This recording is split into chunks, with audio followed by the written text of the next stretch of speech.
எல்லாருக்கும் வணக்கங்க. என்னோட மாமா பொண்ணு பவித்ராவுடைய டெலிவரி விலாக் தான் மினி விலாக் பார்க்க போகிறீங்க. ஸோ வர லாஸ்ட்டு சனிக்கிழமை ஏப்ரல் 19ஆம் தேதி வந்து பவிக்கு வந்து லாஸ்ட் செக்கப் இருந்ததுங்க. அப்போ செக்கப் பார்த்துட்டு டாக்டர் என்ன சொன்னாங்க அப்படின்னா, இன்னும் 1 வீக் இருக்குது டேர்ம் டேட் வந்து. ஆனால் பேபி வந்து மெச்சூர்ட் ஆயிடுச்சு, வாட்டர் லெவலும் வந்து ரொம்ப கம்மியாக இருக்குது அப்படிங்கிறதுனால இன்றைக்கி ஈவினிங் வாங்க அட்மிட் ஆகி நாம் வந்து டெலிவரிக்கான ப்ராசஸ் வந்து ஸ்டார்ட் பண்ணிடலாம் அப்படிங்கிற மாதிரி சொன்னாங்க. நேச்சுரலாக பெயின் வரல அப்படிங்கிறதுனால நம்ம வந்து பெயின் இன்டியூஸ் பண்ணி பெயின் வர வச்சிடலாம் அப்படிங்கிற மாதிரி சொன்னாங்க. சரின்னு சொல்லிவிட்டு ஈவினிங் நாங்களும் கோயம்புத்தூர்லேருந்து வந்துட்டோங்க. வந்துட்டு இங்கே வந்து வர்ற வழியில் ஒரு விநாயகர் கோயிலில் சாமி கும்பிட்டுட்டு அதுக்கப்புறம் ஹாஸ்பிட்டல் வந்து அட்மிஷன் போட்டாச்சு. வந்ததையும் கொஞ்ச நேரத்துலேயே வந்து லேபர் வார்டில் கூட்டிகிட்டு போயிட்டாங்க. நாங்கள் வெளியில் என்ன சொல்லுவாங்க எது சொல்லுவாங்கன்னு சொல்லி ஒரு பெரிய ஒரு சர்ப்ரைஸோடு உட்காந்துட்டு இருந்தோம். அப்போ பார்த்தா பெயின் எதுவும் வரல.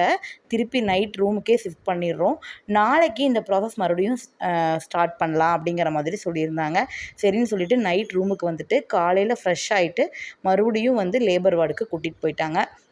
காலையிலேருந்து பெயினுக்கான ஐவி போடுறது, ஜெல் வைக்கிறது எல்லாமே வந்து ட்ரை பண்ணாங்க. பட் ஆனால் அவ்வளோவா பெயின் எதுவும் வரல. அவளும் நல்லா வாக் பண்ணா, எல்லாம் பண்ணா. பட் பெயின் வரல. சரி மண்டே வரைக்கும் பார்க்கலாம் அப்படின்னு சொல்லிட்டு மண்டே ஆஃப்டர்நூன் வரைக்குமே வந்து பெயின் வருமானு வந்து பார்த்தாங்க. பட் ஆனால் அவளுக்கு வந்து பெயின் வந்து டெலிவரி பெயின் வந்து வரல.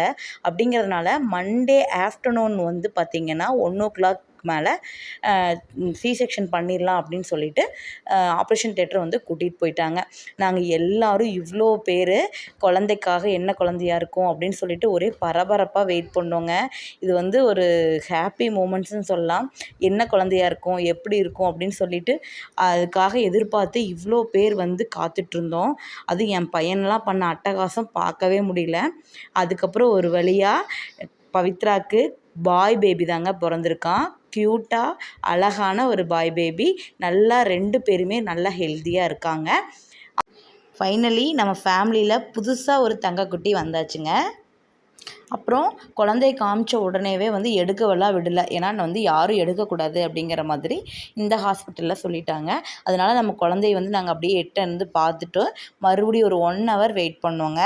பவியை வந்து ஸ்டிச்சஸ் எல்லாம் போட்டு அதுக்கப்புறம் வந்து குழந்தையும் பவித்ராவையும் வந்து பார்த்திங்கன்னா அப்சர்வேஷன் ரூமுக்கு வந்து ஷிஃப்ட் பண்ணிட்டாங்க.